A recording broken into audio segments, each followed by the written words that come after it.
Hi, good morning. This is R.N. Bhaskar from BKBB, which is an acronym for Bhaskar Ki Business Baatein. This is a channel that comes to you every week with a policy analysis, sometimes a conversation, and occasionally a business story. But right now, at 8:15 in the morning, we do news behind the news. We pick up a few headlines that we think are very important and analyze them for you. And today, my co anchor is Anurag. Welcome, Anurag. Good to have you here. And the three titles that both of us will discuss are given on a screen. The first one is how, despite the government's claims of better governance, public sector banks continue to hemorrhage and make huge losses. The second one is the government's plans for biofuels. So is it EVs or biofuels? I don't know, but the government has new schemes for biofuel. And the third one is about how America is getting spooked, frightened, in a state of panic about China. Anyway, let's take the first story first. The government has been talking about better governance, more governance, less government. But in the parliament, the government tabled figures which were from the RBI, which showed that public sector banks, not private sector banks, these are government owned banks, were continuing to make losses. And topping the list of infamy is Punjab National Bank. Just watch the table. Watch how its losses have kept on climbing from 15,000 crores to about 18,000 crores. We have not indexed it on the last year because this data is provisional according to the RBI. So we index the numbers, the top banks, on the base of 22, 23 figures. 23, 24 figures. The next in line comes Union Bank, then comes State Bank of India, then comes Canara Bank, and then comes Bank of Baroda. These are the infamous five. And what is the total loss by the banks in India? In the last 5 years, the banks have written off 2.9 lakh crore. This is not immediately after the previous government. Initially, the finance minister went to town saying that look at the mess the former government has left us. We have to clean it up. We are talking just about the last 5 years. And then you find that there are 1,600 defaulters owing approximately 1.63 lakh crore. In India, there's a famous saying, I do not know who said it, but it's a famous belief that in India, companies go sick, promoters never go sick. They remain healthy even after the death of the companies. The bank loans imply collusion on the one hand, and frighteningly, they also involve carelessness or the willingness to let banks be defrauded. And these, as I said, are public sector banks. Private sector banks have done better. And it's the same thing with cooperative banks also. Cooperative banks continue to lose money. And they lose over 1,000 crores. And if you look at just some of the banks, cooperative banks, you realize all the cooperative banks are largely politician driven. Why couldn't they be stopped? Good question. I don't know. But I know that you, as citizens, will pay the taxes for the losses the banks have incurred, not the ministers, but you. And that takes us to the second story. And the second story is that of biofuels. Anurag, could we have you? Good morning. Behind today's headline about corporate average fuel efficiency, or also known as Cafe 3 biofuel incentives, lies a strategic pivot that could reshape India's automotive landscape. With EV penetration at just 2.6% for four wheelers, the government faces a harsh reality check. Out of 38 lakh cars sold in the financial year 2025, barely a lakh were electric. Although April 2027's Cafe 3 deadline looms with emission caps dropping from 113 to 91.7 grams per kilometer.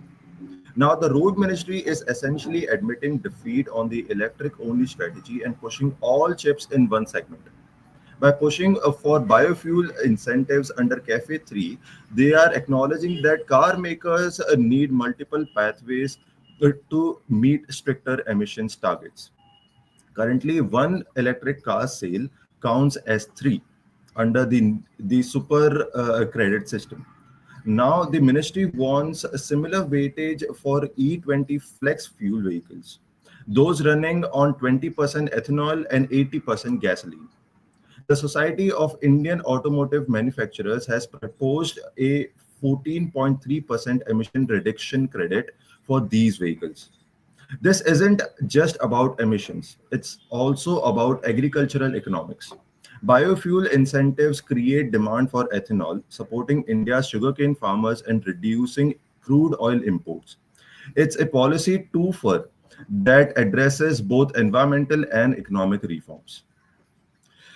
Moreover, with manufacturers struggling to electrify their fleet fast enough, biofuels offer an immediate bridge. And while electric remains the long-term goal, this move acknowledges ground realities. Rural India, where charging infrastructure remains sparse, could see E20 vehicles as a viable interim solution. Watch for the final weight system announcement.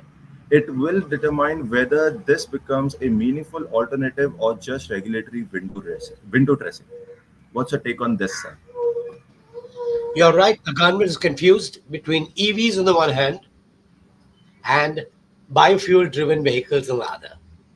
And yes, biofuels do offer an intermediate solution till EVs pick up. But the government will have to be very careful of one thing. Biofuels are based on agro produce. When agro produce is used for fuels, there could be a shortage of agriculture in India, which means that prices would go up. Sometimes I wonder whether the government is pushing biofuels just to create a shortage so that it justifies imports to America of corn and soybean. It's not as simple as it seems. The government's arm is being twisted by America to allow this country to import agricultural items. So what better solution than create a shortage of agricultural items? Biofuels is a great strategy, but only after you have determined how much of agricultural produce is available in the country for domestic people. And great idea, but the implications of that policy can be far reaching. That is good. Thank you, Anurag, for raising this. And that takes us to the third story. America is suddenly getting extremely worried about China. And the worry is nothing substantial, really. One person was prevented from leaving China because he was arrested on criminal charges and investigations are underway. The second person, we do not know the reason, was a banker who was not allowed to leave the country. So, what is the consequence? Well, two of the largest corporate bodies in America, one is Morgan Stanley, it has moved 200 tech experts from China on data law. Someone's overreacting, I think. But doesn't matter. Look at the second instance. Wells Fargo suspends China travel altogether because one banker was blocked from leaving. Wells Fargo is a bank. Now, obviously, a country may sometimes stop a person from leaving when they have reason to believe that he went beyond his normal duties and was involved in some other activities. America has done that very often. Nobody spooks. But America is so scared and so jittery that BlackRock has even told its employees not to use company devices for China travel. They've said, don't use a normal mobile phone. Please pick up a temporary mobile phone. Go to China with a temporary mobile phone. Don't take your office PC. Take a new PC which does not have any data. Okay. So they'll do it. Does that worry China? No, China continues its own work. It doesn't make too many noises. America loves creating noises, loves creating narratives about how terrible the other person is. And that, in a way, brings us to the end of 3 stories, all very interesting, all that have implications for India as well. And that takes me to the next part of the next part, and that is questions and comments. But before I go there, my usual reminder: please click the subscribe button if you're not a subscriber already. Please click the like button. It helps us immensely. But most important, please tell all your friends about this program so that more people listen in and see what is the news behind the news. And that takes me to comments. The first comment is on bank loans. Is there any way to stop bank loans which go bad? Why are so many loans going bad? Well, in India, there's a common saying that whenever a large loan taker defaults, it is often with some collusion from the top levels. I do not know whether the saying applies here, but many of the people who have defaulted on loans are very, very well connected politically. So, what does the government do? I mean, the government talked about having a clean government, better governance, bank loans which go bad, especially public sector. These are government-owned companies which are more susceptible to government pressure. Those loans are going bad. And it's not a small amount, it's a large amount. And that is truly worrisome. And then we have a second question. By legalizing IBC, the write-offs have been facilitated. Okay. Look, write-offs, as the RBI and the ministry have both pointed out, when you write off a loan, it's only to clean the balance sheet. It doesn't mean that the person has been exonerated. So technically, the loan defaulter remains a loan defaulter. On the books, the loans have been written off. But I would like to see data on how many loans are written off, and from the written off loans, how many were actually recovered. Is it that you kept a clean balance sheet, pushing all the dust under the carpet, and hope that nobody sees the dust again? I don't know. But the IBC is a good law. It's a good law for 2 reasons. One, whenever an asset goes bad, sell it off immediately so that it has a residual value. Otherwise, you don't sell assets, they go rotten, like the Kingfisher case, like the East-West case, like the Damania Airways case. When you don't sell off assets immediately, they become worse, they lie out in the open, the value declines, and finally they have no value. Sell off the assets immediately, so they're sold as a running asset, which has a higher value, and the banks can salvage the money. And that takes me to the last question about automobiles. What should the automobile policy be?